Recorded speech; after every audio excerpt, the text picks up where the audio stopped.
روز مرگم حاجتی بر گریه بسیار نیست. بعد دفنم داد و وای و ناله ها در کار نیست.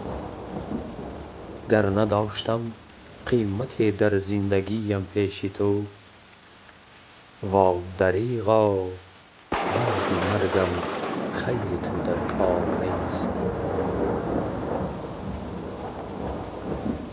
زنده را تا زنده هست باید به فریادش رسید، ورنه بر سنگ مزارش آب پاشیدن چه سود.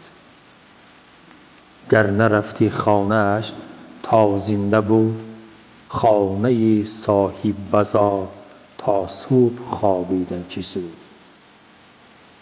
زنده را تا زنده هست ای دوست قدرش را بدان، ورنه بر سنگ مزارش دست گل چیدن چه سود.